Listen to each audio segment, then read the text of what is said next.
السلام علیکم ناظرین، آپ دیکھتے ہیں ہم ہمیشہ ایسی بہنوں کی آواز بنتے ہیں جو اپنے معاملات زندگی سے کافی پریشان ہوتی ہیں اور انہوں نے بڑے مشکل حالات میں اپنی زندگی کو گزارا ہوتا ہے، اور ہم ہمیشہ ان کی آواز بن کے ان کی دعوت رسی کرتے ہیں تاکہ وہ ایک عزت کی زندگی اس معاشرے میں گزار سکیں۔ آج بھی ایک ایسی بہن موجود ہے، تو آئیے جانتے ہیں ان سے ان کے معاملات۔ السلام علیکم۔ وعلیکم السلام۔ اچھا بہن، مجھے بتائیے گا زندگی کے کیا معاملات ہیں، کیا پریشانیاں ہیں جن کی وجہ سے آپ پریشان ہیں؟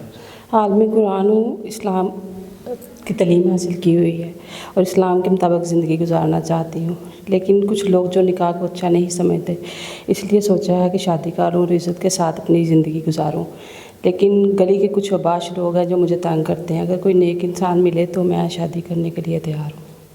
ناظرین، بہن نے کہا کہ گلی کے اوباش لڑکے تنگ کرتے ہیں، اسلام کے مطابق زندگی گزاری ایک پاک رشتہ رکھنا چاہتی ہوں۔ اگر کوئی ایسا انسان جو ان کو عزت و تحفظ دے سکتا ہو، نکاح کر سکتا ہو، تو وہ نکاح کرے تاکہ ایک معاشرے کی بیٹی اپنی عزت سے زندگی گزار سکے اور پرسکون رہ سکے۔ ہم ہمیشہ یہی کہتے ہیں کہ آپ نکاح کو عام کریں، نہ کہ زنا کو۔ تو امید کرتے ہیں کہ ایک انسان ان کے معاملات زندگی کو سمجھتے ہوئے ان سے نکاح کرے گا اور ان کو ایک عزت کی زندگی دے گا۔ تو اسی کے ساتھ اپنے میزبان ماں بہن کو دیں اجازت۔ خدا حافظ۔